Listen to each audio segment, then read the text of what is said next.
que iré a visitarla. Puedes ir, aunque te advierto que también está loca. Pero yo con locos no quiero tener ningún trato. Oh, eso no lo puedes evitar. Aquí casi todos están locos. Dios mío, más vale ser amable con esta gente, porque todos parecen estar locos. ¿Tú ets perfecta? No ho sé. I tu? Pues clar que sí. I tu, que ets perfecta? Però n'hi ha algú perfecte? No ho sé. Clar que no. No? No, no hi ha ningú perfecte.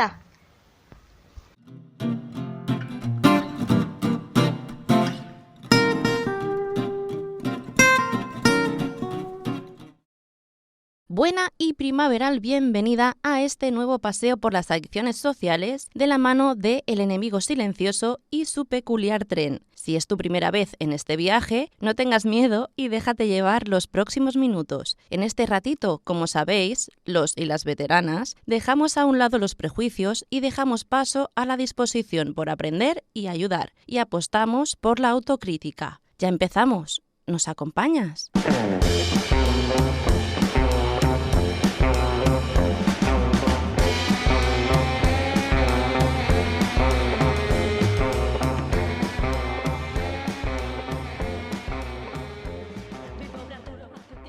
Hablemos de sexo. Bueno, no, pero sí, vamos, que no vamos a hablar del acto ni de las diferentes preferencias, ni condición, ni posturas, a no ser que sean para debatir, claro. Hablemos de la adicción al sexo. La conocemos también como hipersexualidad y a lo largo de los años hemos escuchado el término de ninfomanía, ¿verdad? Pues ese se usa de manera un tanto estigmatizada, por supuesto, en el caso femenino. Así pues, en el caso masculino se trataría de satiriasis e incluso como donjuanismo, que le otorga una insinuación romántica debido a nuestra cultura. Hemos encontrado otras acepciones diferentes como hiperestesia sexual, promiscuidad, autoerotismo compulsivo o furor vaginal. ¡Ay, por favor! Pero, ¿eso es una definición? No, ¿verdad? A ver, desde aquí lo vamos a tratar como adicción, pese a que a día de hoy sigue habiendo debate de si realmente es un trastorno adictivo. Yo os explico cositas ahora mismo y vosotros haceros vuestra propia opinión. Y si me la hacéis llegar, aún mucho más mejor. Ya sabéis las vías que hemos recordado otras veces, que son vía Twitter y vía nuestro email, que es elenemigosilencioso@gmail.com. En Twitter ya buscáis también nuestro nombre y apareceremos por ahí. Bien. En un principio, su definición hacía referencia al desarrollo de conductas sexuales irrefrenables utilizadas para producir autogratificación. Ahora, se puede definir como una conducta de no control sobre el comportamiento sexual que provoca dependencia y abstinencia. Esto os va sonando de anteriores secciones. Conductas sexuales irrefrenables que, claro que son utilizadas con el objetivo de la autogratificación, pero conllevan problemas psicosociales negativos. Algunos coinciden con otras adicciones, como los problemas económicos o ruptura de la pareja. Y por otro lado, como pueden ser embarazos no deseados o enfermedades de transmisión sexual. Y estos mencionados solo son unos ejemplos. De hecho, la hipersexualidad o adicción al sexo se caracteriza por la asiduidad e intensidad de las conductas sexuales, la activación psicofisiológica, es decir, las sudoraciones, las palpitaciones, todo esto que sentimos a nivel corporal, el ansia,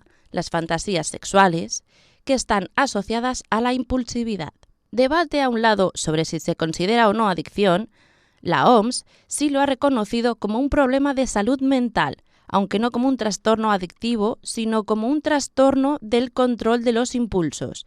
Y se definen una serie de síntomas, los cuales son: hay un patrón constante y repetitivo en el que no hay control de los impulsos o deseos sexuales intensos. Este patrón debe darse al menos durante un periodo de 6 meses y, como hemos comentado, provoca malestar o deterioro significativo en al menos uno de los ámbitos, sea personal, el familiar, social, laboral o educacional. La actividad sexual se convierte en el centro de su atención y en sus objetivos. Tratan de tomar el control de su conducta, pero obtienen diversos intentos fallidos. Renuncian a las actividades que antes les resultaban placenteras, como el tiempo de ocio, deporte, reuniones familiares o con amigos, salidas. La conducta o actividad sexual se mantiene aun sabiendo con seguridad que ésta puede provocarles consecuencias laborales, económicas o de pareja bastante graves. Como veis, el patrón general es prácticamente idéntico al que hemos descrito en anteriores adicciones,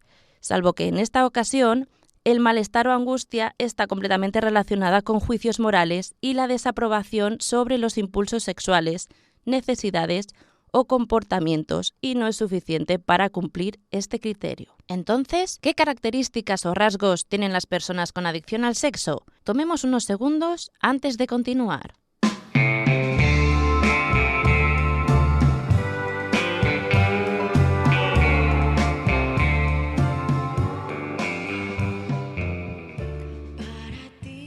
Las personas con adicción al sexo o trastorno de hipersexualidad comparten una serie de características o rasgos comunes. Gran parte del tiempo lo dedican a la búsqueda del acto sexual, tienen pensamientos obsesivos y reiterativos sobre el sexo, múltiples encuentros sexuales con desconocidos, los cuales no tienen por qué siempre generar placer, sino conseguir un alivio momentáneo del malestar que mencionábamos, manifiestan una tendencia a practicar el sexo de manera anónima, es decir, a través del móvil o internet practican cibersexo, hacen un visionado desmedido de pornografía, no hay filtro ni límite de cuánto ni con quién, masturbación compulsiva, buscan de manera persistente nuevas parejas para mantener sexo, lo cual no hay que olvidar que esta práctica les lleva al contagio de una o varias enfermedades de transmisión sexual, no solo por el elevado número de parejas sexuales, sino por olvidar usar el preservativo en el momento de tener relaciones debido a esa necesidad descontrolada. Es tal la intensidad del deseo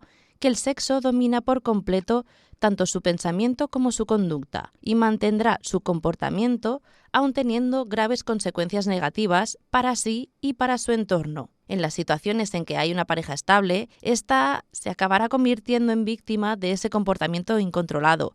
Habrá mentiras, engaños, justificaciones y a veces sufrirá como consecuencia el contagio de las ETS que mencionábamos ahora mismo. Existe una creencia popular de que viven placenteramente esta sexualidad, ya que tener relaciones sexuales es saludable, que son parte de la vida, de hecho un requisito para nuestra existencia, pero dado que su comportamiento responde a una necesidad que no pueden controlar, a que precisamente han perdido el control de los impulsos, la mayoría de ocasiones sienten culpa o vergüenza, bajo estado de ánimo y arrepentimiento. Recordad que buscan un placer que no encuentran nunca, que nunca se sienten saciados, pero sí insatisfechos constantemente. De hecho, hay casos que es tal el estrés y la ansiedad que cuando empiezan un tratamiento deben también ser medicalizados. Para que os podáis imaginar hasta qué punto les afecta este trastorno, llegan a realizar conductas sexuales que pueden ir en contra de sus principios y valores éticos y morales. Les lleva a vivir una doble vida, esas mentiras y engaños que comentábamos con la pareja o el entorno, pero también hacia sí mismos. Entre estas conductas encontramos el voyerismo, pero también hasta el sadismo o la pedofilia. Y de lo que no concierne al ámbito sexual, este trastorno generalmente no es una adicción que vaya sola, sino que va de la mano de otras adicciones como son el alcoholismo, las drogas o el juego. La adicción al sexo está presente en muchas personas consumidoras de cocaína, llegando a establecerse una dependencia cruzada entre ambas adicciones. Como un dato curioso, si así lo podemos definir, hay estudios recientes que señalan a los clubs de alterne como uno de los lugares donde más se consume esta sustancia. Muchas veces también expresan distorsiones cognitivas, que son esas maneras o creencias erróneas de procesar la información, como por ejemplo, el nadie me va a querer, me siento sucio o sucia, soy una mala persona, siempre voy a estar solo o sola, mi cuerpo es vergonzoso. A ver, expliquemos un poco eso de evitar el malestar que hemos dicho en el primer punto. Este tipo de conductas se convierten en un alivio del malestar emocional más que la búsqueda de bienestar. Se evita la ansiedad temporalmente, con lo que, por supuesto, nos sentimos mejor y, como sabemos, la repetición de este ciclo produce el síndrome de abstinencia, ya que una vez pasa el alivio, vuelve a aparecer el malestar y se vuelve a repetir la conducta, entrando en un círculo descontrolado. En resumen, el malestar emocional lleva a las conductas sexuales. Las conductas sexuales provocan alivio momentáneo y cuando pasa el efecto, vuelve el malestar.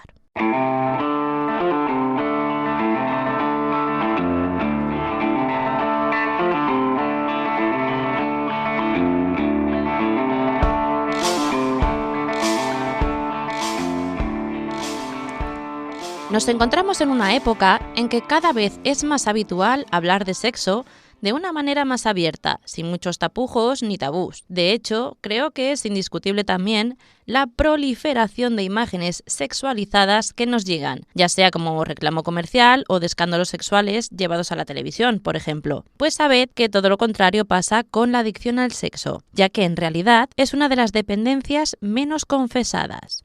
Pero las hay, como decíamos antes, que han sido además muy mediáticas, ya que han salido a la luz algunos más en forma de escándalo que de confesión, como es el caso de Hugh Grant, Michael Douglas, Britney Spears o Tiger Woods. Miremos, por ejemplo, a este último en Internet. Algunos de los titulares que nos aparecen en la búsqueda son: gloria y caída del primer deportista en ganar $1.000 millones, tener 121 amantes y una adicción a los opioides que lo borró del ranking. Toma ya. Otro: las confesiones de Tiger Woods, mentiras, adictos al sexo y un divorcio millonario. Tiger Woods, la historia de sexo, drogas y mentiras que casi arruina su carrera. Soy Tiger Woods y soy adicto al sexo. El renacer de Tiger Woods, su adicción al sexo y las drogas a la conquista de Augusta. Bueno, suficientes titulares, ¿no? Veamos cuál es su historia.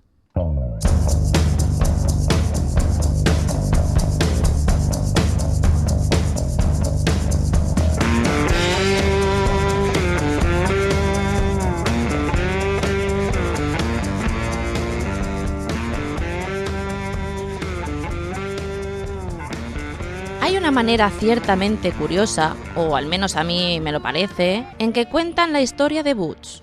Os voy narrando y a ver qué ocurre. Nacido el 30 de diciembre de 1975 en California, Eldrick Todd Woods, más conocido por el apodo que le puso su padre como el Tigre Woods, es un golfista estadounidense considerado uno de los más importantes de todos los tiempos, contando actualmente con 15 majors, es decir, ha ganado 15 de los grandes torneos masculinos de golf, como es el Máster de Augusta, que esto nos puede sonar un poco más a todos y aunque no entendamos de golf. Saltó a la fama tras ganar de manera consecutiva 3 abiertos de los Estados Unidos amateurs antes de cumplir los 20 años.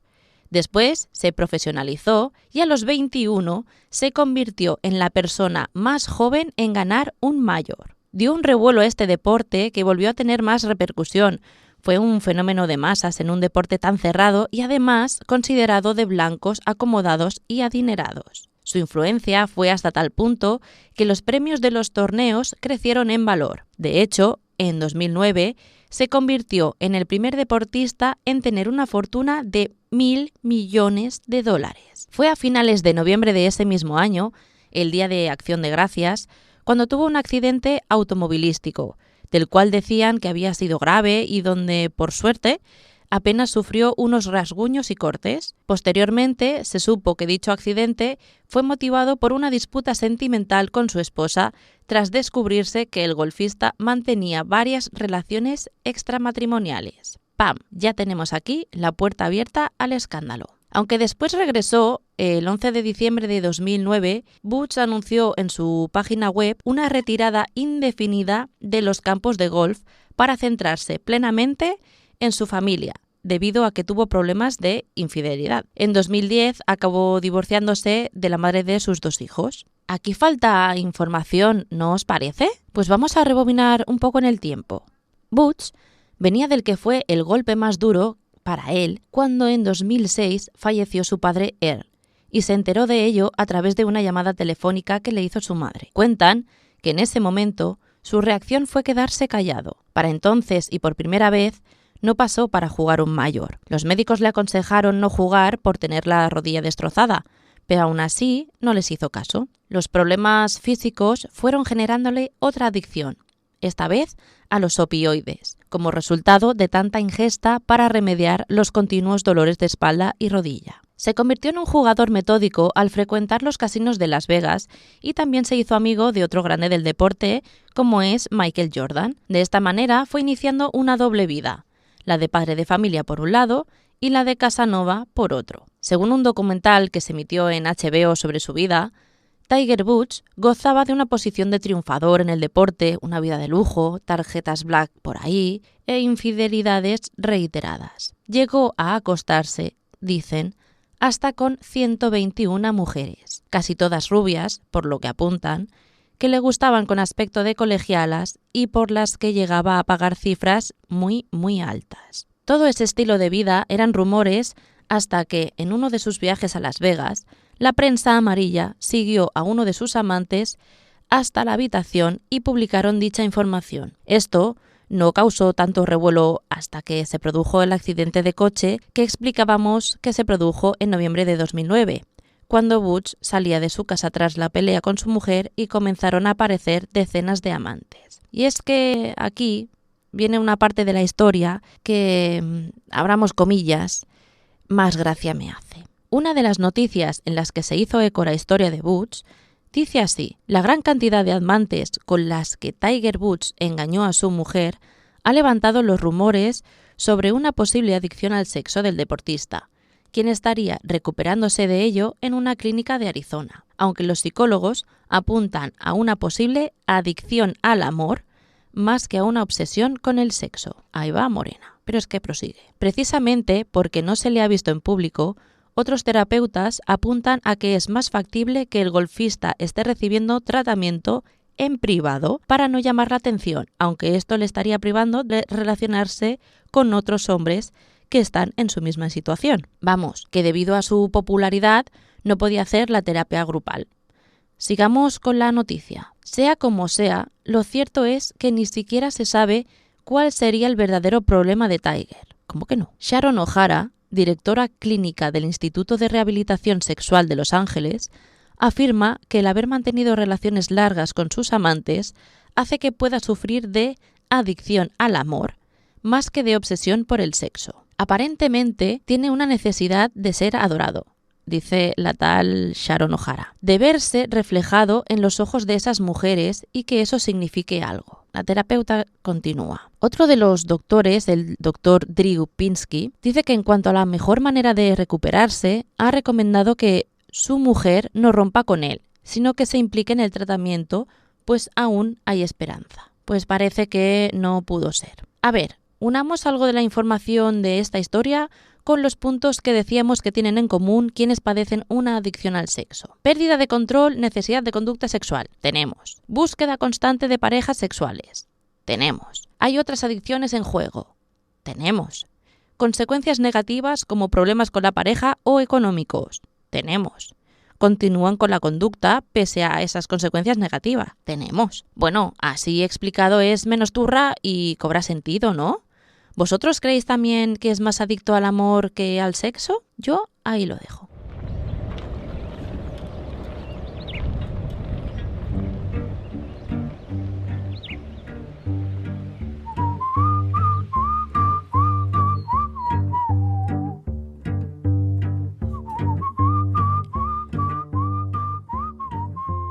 Señores viajeros, una vez más, llega al final de la sección acompañada de su incondicional melodía.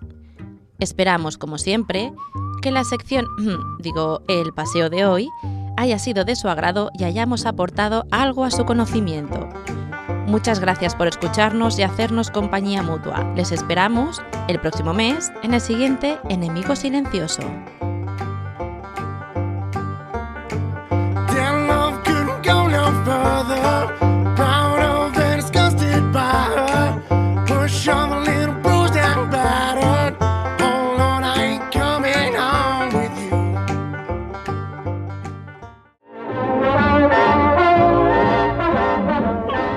Ho sap la mamà. Ha plorat de contenta. Vol que portis el seu vestit de núvia. És de ranta blanca. Osgood, no puc portar el vestit de la teva mare.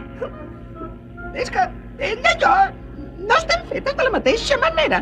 El farem arreglar. No, no ho facis. Osgood, t'ho diré directament, tu i jo no ens podem casar. Per què no? Doncs En primer lloc, no sóc rossa natural. No m'importa. I fumo. No paro de fumar. És igual. Tinc un secret terrible. Els últims 3 anys he viscut amb un saxofonista. Et perdono. I saps què? Mai no podré tenir fills. N'adoptarem. Però te no vols entendre, Osgood? Sóc un home. Ningú no és perfecte.